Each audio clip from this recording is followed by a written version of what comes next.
Hello, I hope this finds you doing well. I wanted to share with you this week a devotion from the Archbishop Justin Welby, and he is the Bishop of Canterbury in England, and definitely had a beautiful message to share on my devotion that I received this week, and I want to share it with you. And one thing he starts with saying is that in places of suffering and places of wealth and privilege, Jesus is present to us all. And so I thought he had some good thoughts on Advent, and I really just want to share it with you. So here's what he writes. In many households, expectations around Christmas are high. Not in mine. When will Dad be ill is a fairly frequent comment from the children, who are used to the fact that by Christmas Day, vicars get to the point where they run out of resistance to any disease going. Or, so what's going to be the drama this year? It always seems that there is some sort of drama. There was the year of the dog. Bramble and I went for a run in the local woods at 6:30 p.m. on Christmas Eve. She smelt something interesting, disappeared, and did not come back. The atmosphere in the house during the day was one of deep depression. Christmas was ruined. 13 long hours later, I was standing on an open-top bus in front of 5,000 people, one of Canterbury's great Christmas gatherings. I don't know about y'all, but that's a lot of people. My phone buzzed, and very rudely, but I promise unusually, I answered. Bramble had been found. Christmas was saved, and I, and the head of the cathedral, jumped up and down for joy. There was the year of pneumonia. Feverish coughing and feeling generally awful. I had to cancel preaching in Canterbury Cathedral on Christmas Day. Unusually, the diagnosis of pneumonia was a huge relief. 36 hours before, I had been visiting an Ebola clinic in Sierra Leone. I remember looking up at the fairly surprised GP and a rather concerned family. But the precautions that wonderful clinic took meant I was much luckier than those I had visited. I quickly recovered. It is quite easy to assume that Christmas is to be survived rather than enjoyed. Now I want to read that line again. It is quite easy to assume that Christmas is to be survived rather than enjoyed.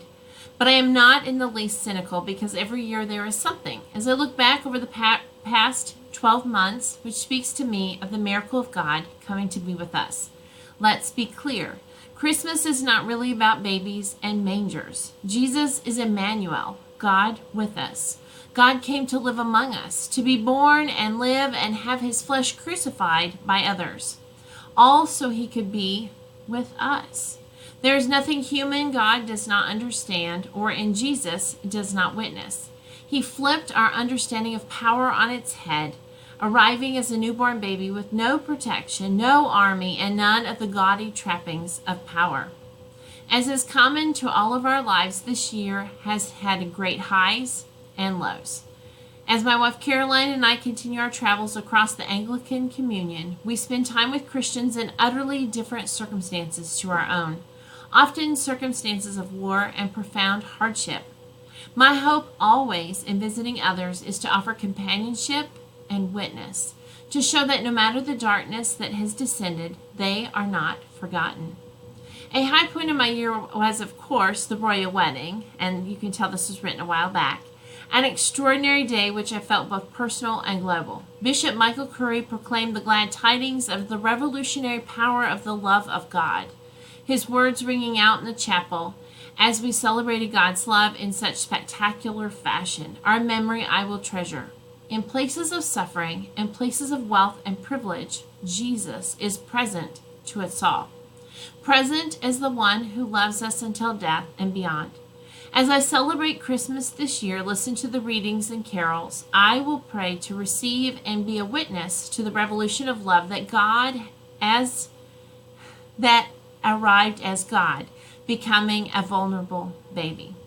Now, as I read this one, I thought, oh my gosh, I read the line about Christmas is not something to be survived. And I suspect that many people look at this season that way. They look at their calendars and they think it's so full and there's so much to do and just to get through it all.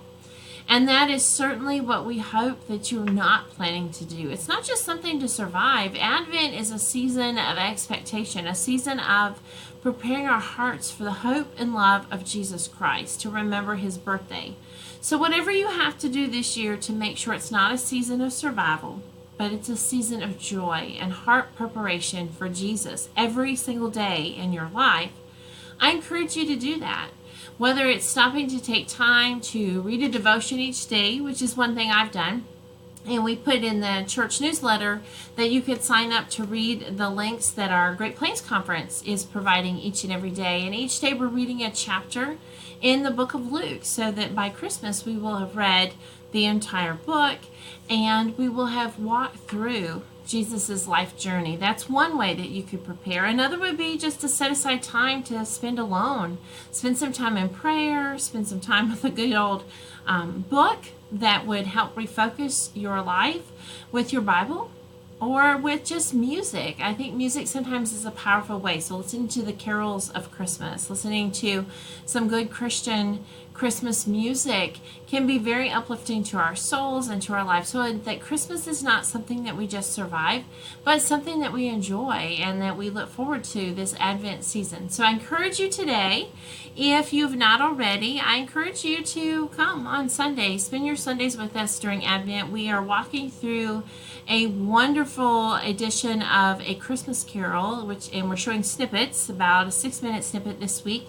And this week we're going to look at the Ghost of Christmas Present and look at the theme of love in Scripture, how Advent is a time of love and preparing our hearts for God's love. So I hope to see you soon. I hope that you might find some encouragement, that this is meant to be a season of joy and of love and hope and peace, and not just survival. Nobody puts that on their Christmas card. I survived. Well, maybe somebody does, but I hope that that's not you. I hope that that's not your goal for the Advent season, and I hope that this brings you some encouragement. What the Archbishop had to say from Canterbury, definitely it spoke to me, and I hope that it speaks to you. I'll talk to you later. Bye-bye.